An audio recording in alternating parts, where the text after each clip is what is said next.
तो दोस्तों स्वागत है आपका आपके अपने YouTube चैनल इंग्लिश वाटिका में। मैं हूं समीर सर, आपका इंग्लिश एजुकेटर। दोस्तों आज का वीडियो है बिहार बोर्ड के स्टूडेंट्स के लिए जो कि क्लास 10th के स्टूडेंट्स हैं। दोस्तों आज का वीडियो में हम आपके लिए लेकर आए हैं पैनोरमा इंग्लिश बुक। ये दोस्तों पैनोरमा इंग्लिश बुक के दो सेक्शंस हैं, प्रोज सेक्शंस और पोएट्री सेक्शंस। और आज आप लोग इस वीडियो में प्रोज सेक्शन के चैप्टर 1 का अध्ययन करेंगे, पेस फॉर लिविंग। ये दोस्तों चैप्टर 1 का नाम है पेस फॉर लिविंग। ये आज का लेक्चर 1 है।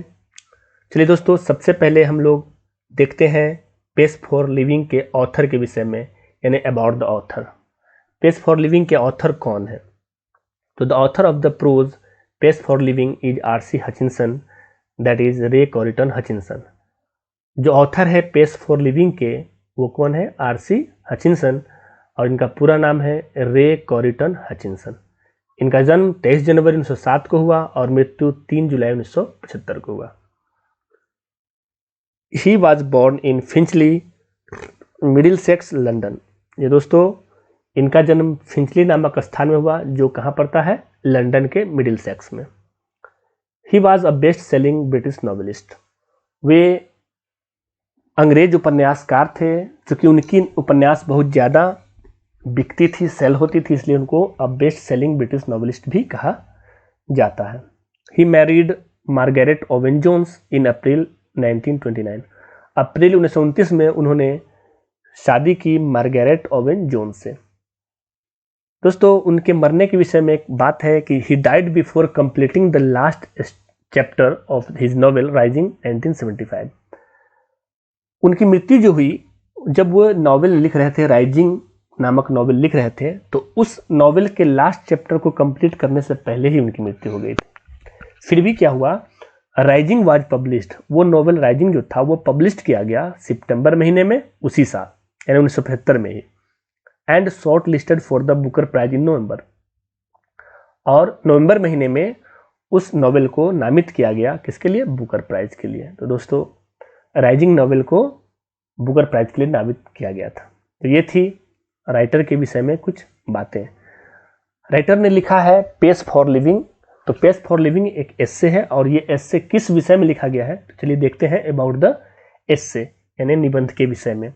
तो in this essay R.C. Hutchinson exhibits an exceptional flair for touching the sensitive issues of contemporary society with all its contradictions and paradoxes. इस निबंध में R.C. हचिंसन सभी प्रकार के विरोधाभासों एवं अंतर्विरोधों के साथ समकालीन समाज के संवेदनशील मुद्दों को छूने के लिए एक असाधारण स्वभाव का प्रदर्शन करते हैं।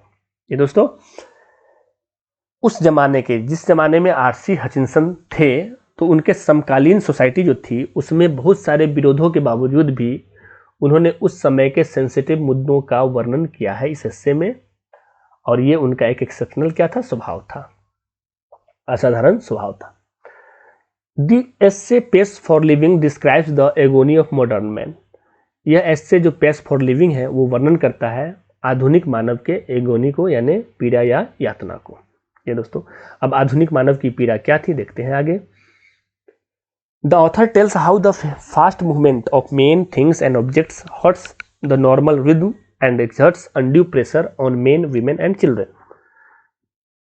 लेखक ये बताते हैं कि कैसे मानवों, वस्तुओं और पदार्थों की तेज गति सामान्य लय को प्रभावित करती है, और यह तेज गति पुरुषों, महिलाओं तथा बच्चों पर अनुचित दबाव डालती है। ये दोस्तों फास्ट मूवमेंट ऑफ लाइफ, यानी जीवन की जो तेज गति होती है मानव जीवन को बहुत प्रभावित करती है, उसका सामान्य जीवन को वो प्रभावित करती है, और सबसे ज़्यादा जो दबाव डालती है किस पर डालती है? पुरुषों पर, महिलाओं पर और बच्चों पर। दोस्तों राइटर ने इस एस्से में एक छोटे से नाटक का वर्णन किया है, एक प्ले का वर्णन किया है जो उन्होंने देखा था। उस प्ले में जो इम्पोर्टेंट कैरेक्टर थे वो 3 कैरेक्टर थे। एन एल्डरली कॉर्न मर्चेंट, बुजुर्ग मक्का व्यापारी था, मर्चेंट्स नेफ्यू, व्यापारी का भतीजा था, और मर्चेंट्स वाइफ, व्यापारी की पत्नी थी। तो इन 3 कैरेक्टर पे उन्होंने एक नाटक देखा था राइटर ने, और उस नाटक का वर्णन उन्होंने अपने इस एस्से में किया है। चलिए दोस्तों ये थे एस्से के विषय में कुछ बातें। अब हम लोग इस एस्से यानी पेस फॉर लिविंग का लाइन बाय लाइन हम लोग एक्सप्लेनेशन देखेंगे इंग्लिश और हिंदी में। तो पहला जो पैराग्राफ है उस पैराग्राफ में राइटर क्या कहते हैं, यहाँ पे आई का जो प्रयोग किया गया वो राइटर के लिए किया गया है, आरसी हचिंसन के लिए किया गया। तो राइटर कहते हैं, I saw a play in Dublin not long ago in which the chief character was an elderly corn merchant in A small Irish country town. मैंने एक नाटक डबलिन में देखा, यानी डबलिन में मैंने एक नाटक देखा, ज़्यादा दिन नहीं हुए, नॉट लॉन्ग एगो, मैंने बहुत पहले नहीं, हाल फिलहाल में मैंने एक नाटक डबलिन में देखा जिसमें इन विच, जिस नाटक में the chief character was an elderly corn merchant in a small Irish country town. यानी जिस नाटक में जो मुख्य पात्र था, चीफ कैरेक्टर जो था वो कौन था, बुजुर्ग मक्का व्यापारी था और वो आयरलैंड के एक छोटे से शहर का रहने वाला था। आगे देखते हैं, ही यहाँ पर आया है कॉर्न मर्चेंट के लिए, बुजुर्ग मक्का व्यापारी के लिए। He was a man of many anxieties, वो जो बुजुर्ग मक्का व्यापारी था वो बहुत ही चिंताओं वाला व्यक्ति था, यानी हमेशा बहुत सारी चिंताओं से वो घिरा रहता था। हिज हार्ट वाज डिकी, उसका दिल कमजोर था। His Neiphiu was cheating him, उसके भतीजे उसे ठग रहे थे। His wife had the fantastic notion of spending £10 on a holiday, और प्रत्येक छुट्टी में उसकी पत्नी को एक फैंटेस्टिक नोशन था, यानी अद्भुत धारणा थी, उसका एक अद्भुत विचार था। क्या विचार था कि £10 खर्च करना है प्रत्येक छुट्टी में, यानी ऑल टुगेदर, कुल मिलाकर the pace of life was getting too much for him, यानी जीवन की जो रफ्तार थी, जीवन की जो गति थी, कुल मिलाकर उसके लिए बहुत ज़्यादा हो रही थी। And in a moment of despair, और निराशा के क्षणों में ही अटर्ड, वह निकालता, a great cry from the heart, अपने दिल से एक चीख, गहरी चीख निकालता और कहता, क्या कहता, they tell me there's an aeroplane now that goes at 1000 miles an hour, कि कोई, कुछ लोग कहते हैं, ऐसा कहते हैं कुछ लोग कि एक ऐसा एरोप्लेन है जो 1 घंटे में 1000 मील जाती है। नाउ दैट्स टू फास्ट, जो कि यह बहुत तेज है, अब तो यह बहुत तेज है। तो यही चीख में वो ये सेंटेंस अपने मुंह से निकाल।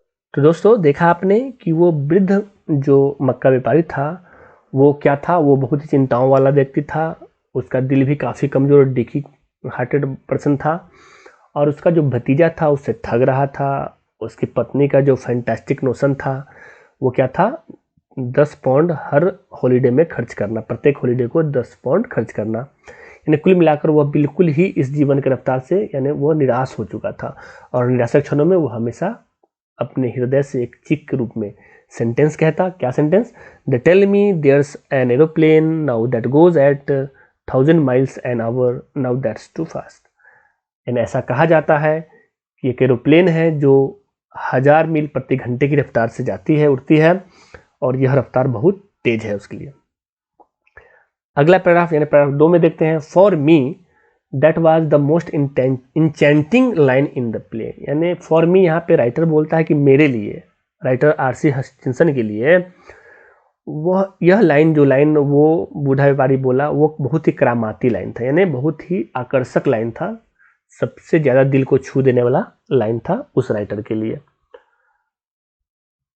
द मैन्स कंप्लेंट, और ये जो शिकायत थी आदमी की, जो इस लाइन के माध्यम से जो शिकायत करता था आदमी, वो बिल्कुल इररिलेवेंट था उसके अपने सिचुएशंस के लिए, यानी उसके अपनी स्थिति के बिल्कुल अलग उसका शिकायत था, क्योंकि वो आदमी उसी जीवन की रफ्तार से ज़िंदगी व्यतीत कर रहा था और फिर भी उस पेस ऑफ लाइफ से वो क्या कर रहा था, शिकायत कर रहा था, जो बिल्कुल इररिलेवेंट थी। एंड बिसाइड्स बीइंग कॉमिक, और हास्य होने के बावजूद it struck me as a perfect illustration, इसने मुझे दिया एक आदर्श उदाहरण, यानी इस लाइन ने उनको क्या दिया, एक आदर्श, राइटर को क्या मिला, एक आदर्श उदाहरण मिला, किसका, of the way the Irish get a subtle truth by the most unlikely approaches, यानी असंभव दृष्टिकोण के द्वारा भी जो आयरिश लोग होते हैं, यानी वो बूढ़ा व्यापारी क्या था, आयरिश था, यानी आयरलैंड का निवासी था, जो आयरिश होते हैं एक सूक्ष्म सत्य को प्राप्त कर लेते हैं, एक छोटे से सच्चाई को भी प्राप्त कर लेते हैं एक असंभव दृष्टिकोण से। You saw what the old fool meant, और आपने देखा कि उस वृद्ध जो बूढ़ा बेवकूफ़ था उसका मतलब क्या था, मतलब कहने क्या था कि रह रहा है उसी लाइफ में, जी रहा है उसी लाइफ में, पेस ऑफ लाइफ में, जीवनी गति में जी रहा है, लेकिन फिर भी उसको तेज गति से क्या है, शिकायत है। तो आई होप आपने इन 2 पैराग्राफ को अच्छे ढंग से समझ लिया। बढ़ते हैं पैराग्राफ नंबर 3 की तरफ, और ये पैराग्राफ थोड़ा सा बड़ा पैराग्राफ है, आप इसको अच्छे ढंग से समझने की कोशिश करेंगे। नोट दैट, ऐसा नहीं है कि I have any dislike of rapid movement my self. लेखक कहते हैं कि ऐसा नहीं है कि मैं खुद रैपिड मूवमेंट को नापसंद करता हूँ, मैंने डिसलाइक करता हूँ, तेज गति को डिसलाइक करता हूँ, नापसंद करता हूँ। I enjoy going in a car eight 90 miles an hour so long as I am driving and so long as it is not my car। लेखक कहते हैं कि मुझे मज़ा आता है 90 मील प्रति घंटे की गति से किसी कार में जाना जब तक कि मैं ड्राइव कर रहा हूँ, मैं खुद उसको चला रहा हूँ, और तब और मज़ा आता है जब तक कि ये मेरी अपनी कार नहीं है। मतलब लेखक भी तेज गति को क्या करते हैं, पसंद करते हैं। I adore the machines that hurl you about at Battersea, a district of London. और बैटरसी 2 बार टाइप हो गया है फ्रेंड्स, लेकिन बैटरसी यहाँ पे एक ही बार देखेंगे हम लोग। तो I adore the machines that hurl you about at Battersea. तो बैटरसी क्या है दोस्तों, a district of London, London शहर का एक जिला है बैटरसी। तो उन्हें बहुत वो चाहते थे, एडोर मतलब बहुत चाहना या पसंद करना या पूजा करना, उन मशीनों को वो बहुत चाहते हैं राइटर, जो उन्हें जोर जोर से घुमाती हो किसके चारों तरफ, बैटरसी, यानी उस डिस्ट्रिक्ट के चारों तरफ, लंदन के उस डिस्ट्रिक्ट के चारों तरफ घुमाती हो। To dine in London and lunch in New York next day seems to me a most satisfactory experience.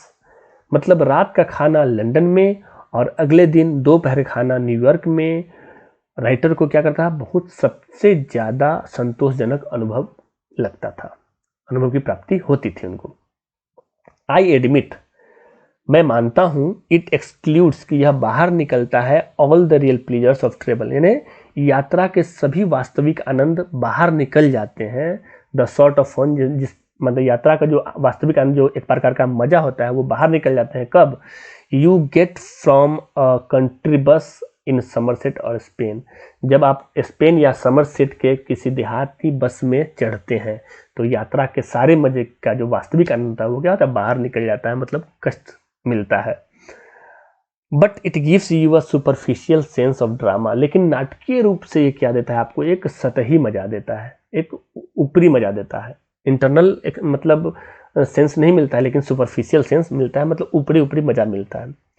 It was a sort of excitement our ancestor had to do without, और यह एक इस प्रकार का मजा उत्साह होता था जो हमारे पूर्वजों के बिना को नहीं मिला था, ने हमारे पूर्वजों को नहीं करना पड़ता था, बिना इस मजा के चलना पड़ता था। हमारे पूर्वजों के पास उस तरह के रफ्तार नहीं थी, रफ्तार वाली चीज़ें नहीं थी, तो उनके बिना का ये एक प्रकार का उत्साह था।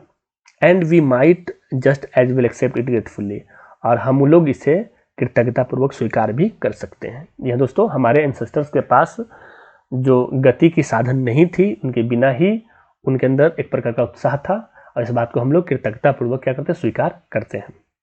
No where speed becomes something unfriendly, नहीं, जहाँ जो गति होती है अगर कुछ प्रतिकूल हो जाए मेरे लिए, राइटर कहते हैं कि यदि गति कुछ प्रतिकूल हो जाए, अनफ्रेंडली हो जाए मेरे लिए, where the mental activities over time tend as they naturally do to follow the pace of machines, तो उस समय क्या होता है, वहाँ पे मेंटल एक्टिविटी, हमारी जो मानसिक गतिविधियाँ होती है, मेंटल एक्टिविटीज जो होती है, जो तंत्रिकाओं, मेंटल तंत्रिकाओं में जो एक्टिविटीज होती है, वो उसी माहौल में क्या होती है, ढल जाती है, प्राकृतिक रूप से ढल जाती है, और हम लोग उस मशीन की गति को क्या करते हैं, फॉलो करते हैं। यह दोस्तों जब हम लोग किसी मशीन में बैठे होते हैं और सफ़र कर रहे होते हैं, गति के साथ चल रहे होते हैं, तो वहाँ पे वो गति बिल्कुल अनफ्रेंडली हो जाती है जब हमारी मेंटल एक्टिविटी के रूप में वो नहीं ढल पाती है, यानी हम लोग, हमारा मेंटल एक्टिविटी जो होता है, मानसिक गतिविधि जो होती है, उसको एक्सेप्ट नहीं कर पाती है। तो दोस्तों जो जीवन की रफ्तार होती है वो मशीनों की गति के साथ क्या होती है, मैच होती है, नेचुरली मतलब प्राकृतिक रूप से क्या कर जाती है, फॉलो करती है उसके गति को। तो आई होप ये 3 पैराग्राफ थे आपके बुक के। आगे के पैराग्राफ आपको नेक्स्ट लेक्चर में मिलेंगे, लेकिन आपने जो ये 3 पैराग्राफ आज पढ़ा उससे रिलेटेड जो इम्पोर्टेंट वर्ड्स थे उसका लिस्ट आपके सामने है। जो आपके बुक में दिए गए वर्ड्स हैं उनके मीनिंग इंग्लिश में भी है और हिंदी में जो आपके सामने है, आप इसका भी स्क्रीनशॉट ले लेंगे। चीफ मोस्ट इम्पॉर्टेंट यानी सबसे महत्वपूर्ण, एल्डरली ओल्ड या एजिंग बुजुर्ग, डिकी वीक हार्टेड यानी कमजोर दिल वाला, फैंटेस्टिक हाईली इमेजिनेटिव अत्यधिक कल्पनाशील, डिस्पेयर स्टेट ऑफ होपलेसनेस निराशा की स्थिति, enchanting having the power to cast a spell अद्भुत, इलस्ट्रेशन एग्जाम्पल चित्रण, अडोर वर्शिप पूजा करना, satisfactory sufficient for the needs of the case, satisfactory sufficient for the needs of the case यानी संतोषजनक, excitement of feeling of great enthusiasm and eagerness उत्साह, superficial pertaining to the surface only यानी सतही। तो दोस्तों ये था आज का पहला लेक्चर आपके बुक पढ़ने का। नेक्स्ट लेक्चर आपको मिलेंगे अगले वीडियो में, तब तक बने रहिए समीर इंग्लिश क्लासेज यानी इंग्लिश वाटिका के साथ। Have a nice day, thank you.